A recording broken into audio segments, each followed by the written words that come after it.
नमस्कार, मैं advocate Nripendra Singh Sinwar स्वागत करता हूं आपका अपने YouTube चैनल लॉ डोर में। मैंने अपनी पिछली वीडियो में आपको जानकारी दी थी वसीयत के बारे में। वसीयत क्या है, इसे कैसे बनाया जाता है, पुरानी वसीयत को रद्द करके किस तरह से नई वसीयत बनाई जा सकती है, क्या वसीयत को रजिस्टर कराना आवश्यक है तथा वसीयत में कितना खर्चा आता है, आदि इन सभी बातों के बारे में मैंने वसीयत के उस वीडियो में सारी जानकारी दी थी। यदि आपने वसीयत से संबंधित वीडियो ना देखा हो तो उस वीडियो का लिंक मैंने अपने इस वीडियो के डिस्क्रिप्शन बॉक्स में दिया है, आप वहां जाकर उस वीडियो को सर्च कर सकते हैं और वसीयत के बारे में ज्यादा जानकारी प्राप्त कर सकते हैं।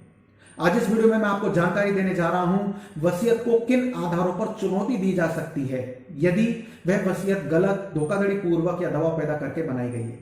परिवार के सदस्यों के समक्ष विवाद की स्थिति तब उत्पन्न हो जाती है जब किसी वसीयत के द्वारा कुछ सदस्यों को तो संपत्ति ज्यादा मिल जाती है, कुछ सदस्यों को संपत्ति कम मिलती है या नहीं मिलती है। तब ऐसी स्थिति में यदि किसी व्यक्ति को लगता है कि यदि वह वसीयत धोखाधड़ी पूर्वक गलत तरीके से जालसाजी करके वसीयत तैयार करवाई गई थी, तो ऐसे स्थिति में उस व्यक्ति के द्वारा, उस परिवार के सदस्य के द्वारा उस वसीयत को चुनौती भी दी जा सकती है न्यायालय में।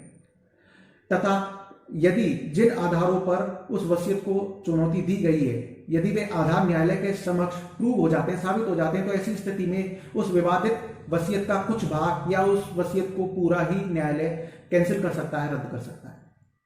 तो आइए जानते हैं कि वसीयत को न्यायालय में किन अच्छे आधारों पर चुनौती दी जा सकती है। पहला आधार है निरसन परिवार द्वारा दावा। अगर वसीयत में पर्याप्त हिस्सा नहीं मिला है तो परिवार के सदस्य इस बात पर भी दस्तावेज को चुनौती दे सकते हैं।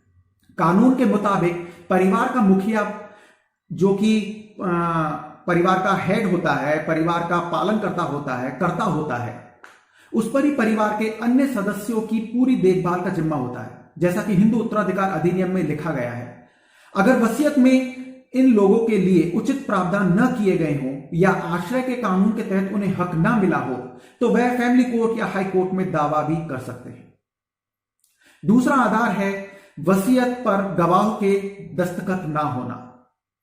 एक वैध वसीयत पर कम से कम 2 गवाहों के हस्ताक्षर होना बहुत आवश्यक है, यानी कि 2 गवाहों की मौजूदगी में उस वसीयत को लिखा जाना चाहिए तथा उनके पूरे हस्ताक्षर भी उस वसीयत पर होने चाहिए और यह गवाहों के द्वारा अटेस्ट भी होनी चाहिए। और यदि किसी वसीयत पर गवाह के हस्ताक्षर नहीं है तो उसे न्यायालय में चुनौती दी जा सकती है।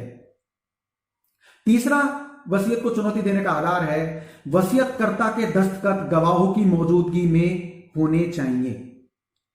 वसीयत जिस व्यक्ति ने बनाई हो उसके हस्ताक्षर गवाहों की उपस्थिति में ही होने चाहिए और यदि ऐसा नहीं हुआ है तो यह भी वसीयत को कोर्ट में चुनौती देने का एक अच्छा आधार हो सकता है।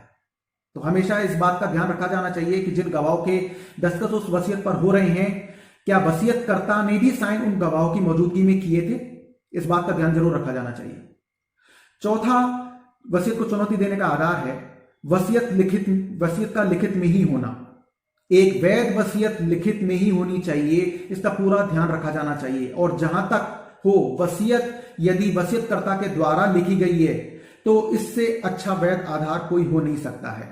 और यदि वसीयतकर्ता के हाथ से न लिखी जाकर किसी और के हाथ से लिखी गई तो यह भी न्यायालय में चुनौती देने का एक अच्छा आधार हो सकता है। पांचवा आधार है धोखाधड़ी या जालसाजी से संबंधित। यदि आपको लगता है कि वसीयत धोखाधड़ी या जालसाजी करके तैयार की गई है तो इसके लिए पूरे साक्ष्य और सबूत जुटाने का जिम्मा भी आप ही के हाथ में होगा और यह आप ही की जिम्मेदारी होगी कि आप उस धोखाधड़ी और जालसाजी को प्रूव करें, साबित करें। छठा आधार है यदि किसी के प्रभाव में वसीयत बनवाई गई है या बनाई गई है तो वसीयत को इस आधार पर भी चुनौती न्यायालय में दी जा सकती है कि वह धोखाधड़ी या जालसाजी या किसी के प्रभाव में आकर या दबाव में आकर बनवाई गई है। और ऐसा तब होता है जब कोई शख्स खुद प्रॉपर्टी में ज्यादा से ज्यादा हिस्सा पाने के लिए वसीयतकर्ता को प्रभावित कर रहा हो, तो इस आधार पर भी आप वसीयत को चुनौती दे सकते हैं। सातवां आधार है ज्ञान की कमी। यदि आपको यह पूरा विश्वास है कि जब वसीयतकर्ता ने वसीयत पर हस्ताक्षर किए थे तब उसे पता ही नहीं था तथा ज्ञान की कमी के चलते उसे यह बिल्कुल भी नहीं पता था कि वह दस्तावेज क्या है, तो आप इस आधार पर भी वसीयत को चुनौती दे सकते हैं। आठवां आधार है वसीयत करने वाले में क्षमता का अभाव होना। कानून के मुताबिक 18 साल से बड़े व्यक्ति ही वसीयत बनाने के लिए योग्य हैं या फिर कोई बालिग व्यक्ति ही वसीयत बना सकता है। और यह भी कहना सही है कि वयस्क व्यक्ति में वसीयत करने की क्षमता होती है। इसे बुढ़ापे या पागलपन के आधार पर चुनौती दी जा सकती है, या फिर वसीयतकर्ता किसी पदार्थ के नशे में था अथवा उसमें वसीयत बनाने की मानसिक क्षमता नहीं थी, इस आधार पर भी चुनौती दी जा सकती है। असल में मानसिक क्षमता के आधार पर वसीयत को चुनौती देने पर आपको यह साबित करना होगा कि वसीयत बनाने वाले को वसीयत बनाते समय इसके नतीजे के बारे में मालूम ही नहीं था। अगला आधार है वसीयत के शब्द यदि कोई अनुचित प्रभाव रखते हैं तो। यदि वसीयत में वसीयतकर्ता के द्वारा लिखे गए शब्द किसी भी प्रकार का कोई अनुचित प्रभाव रखते हैं या उन शब्दों को अनुचित प्रभाव के तहत लिखवाया गया है, तो इस आधार पर भी इस वसीयत को न्यायालय में चुनौती दी जा सकती है। अगला चुनौती का आधार रहेगा वसीयत को न्यायालय में चुनौती देने की अवधि।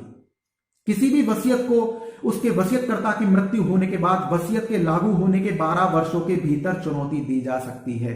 इस बात का हमेशा ध्यान रखना होगा, और यदि मियाद निकलती है तो वसीयत को चुनौती देने का आधार भी समाप्त हो जाएगा।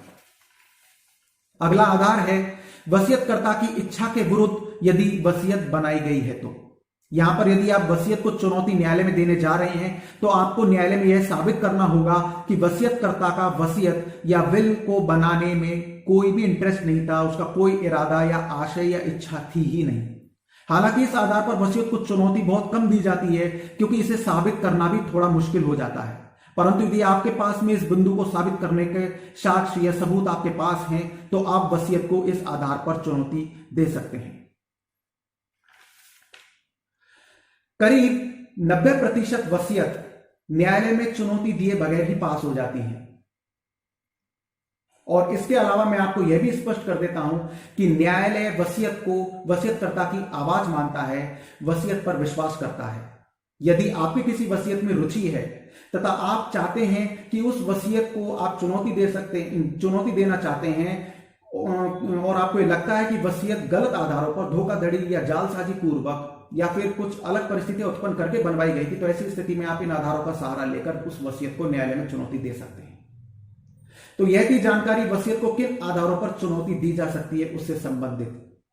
यह जानकारी आपको कैसी लगी मुझे कमेंट बॉक्स में लिखकर जरूर बताइएगा, तथा साथ ही मेरे चैनल को आप सब्सक्राइब जरूर करें तथा इस वीडियो को आप शेयर भी जरूर करें, जिससे कि यह जानकारी किसी संबंधित तक पहुंचे और वह भी इस कानूनी जानकारी से लाभ प्राप्त कर सके, अपने अधिकारों को जान सके। तो मिलते हैं एक और नई कानूनी जानकारी के साथ अपने अगली वीडियो में। नमस्कार।